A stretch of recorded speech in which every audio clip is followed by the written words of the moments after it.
El 16 de junio de 1955, un escuadrón de 30 aviones bombarderos se aproxima hacia Plaza de Mayo para forzar la renuncia de Juan Domingo Perón al gobierno o matarlo. Los aviones dejan caer bombas de 100 kilos sobre la Plaza de Mayo, asesinando a más de 300 personas. El conflicto entre peronistas y antiperonistas se vuelve más intenso que nunca, y se inicia una guerra civil tanto en las calles como en los sectores de poder.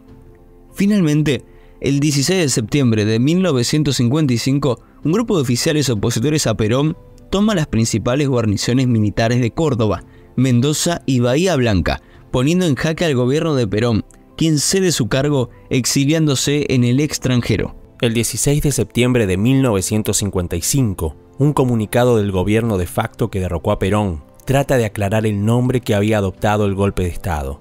Este fue Revolución Libertadora.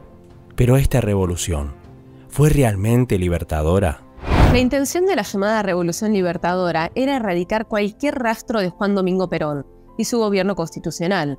El general Eduardo Lonardi, jefe de la Revolución Libertadora, explicaba que no quería destruir la obra nacional y popular de Perón, sino que pretendía eliminar las características negativas, como el personalismo o la corrupción. A Perón se lo mencionaba como un dictador que aplicaba abusivamente la fuerza del gobierno sobre los ciudadanos, pero se dejaba a un lado el hecho de que había sido elegido como presidente con un 62,5% de votos. Si bien el golpe comenzó en Córdoba el 16 de septiembre, recién el 23 de septiembre de 1955 se declaró triunfante su jefe, el general Eduardo Lonardi, con un discurso ante una multitud en Plaza de Mayo. Lonardi juró como presidente provisional y aclaró que su mandato no tendría más duración que la impuesta por las circunstancias y que tendría que hacer acuerdos con las fuerzas que sostenían a Perón. Todo ello bajo la frase "ni vencedores ni vencidos". La consigna de Lonardi de ni vencedores ni vencidos, muchos sectores sabían que no iba a ser efectiva, porque cuando se aplicaron tales medidas económicas de liberación de economía, estas iban a destruir los fundamentos de la economía peronista, y lógicamente el sector de los trabajadores iba a reaccionar. Se utilizaron medidas de fuerza que le quitaron control a gremios peronistas y hasta la CGT entró en huelga. El mandato de Lonardi no duró mucho porque fue relevado por otros libertadores en noviembre de 1955, solamente 2 meses después de asumir. El sector liberal toma el poder, siendo designado como presidente provisional el general Pedro Eugenio Aramburu. Con el cambio, se agudizó la represión contra el peronismo, tratando de que por decreto desapareciera de la faz de la tierra. El decreto 4161 establecía la prohibición de toda actividad peronista.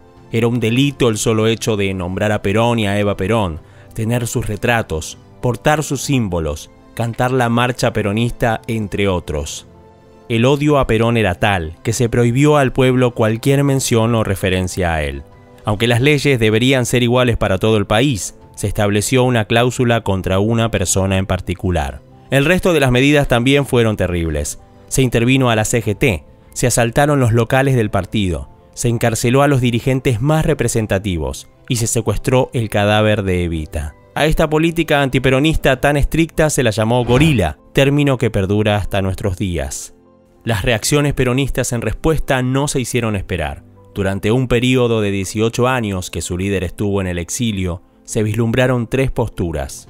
La resistencia, llevada adelante por los obreros organizados en comisiones internas en las fábricas, o por grupos barriales que agrupaban gente de distintas ocupaciones. El golpismo. Oficiales y suboficiales peronistas del ejército pensaban que si se conectaban con los sindicatos, podían volver a la situación de 1943.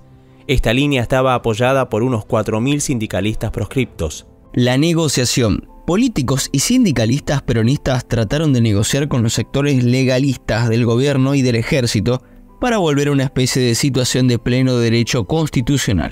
Perón en un principio estuvo desconectado de los peronistas que, en forma espontánea y muy desorganizadamente, mostraron su repudio al golpe militar libertador, y en enero de 1956 hace llegar sus directivas para todos los peronistas, pidiéndoles que se organicen secretamente bajo la forma de resistencia. En 1957, muchos de los gremios industriales son recuperados por los peronistas. Se convoca un congreso normalizador que tiene como consecuencia la formación de las 62 organizaciones de mayoría peronista y las 32 organizaciones democráticas o antiperonistas. La formación de las 62 organizaciones dio un marco legal y organizativo al peronismo. Convocaron a un plenario nacional de delegaciones regionales de la CGT y de las 62 organizaciones en La Falda, Córdoba, en noviembre de 1957.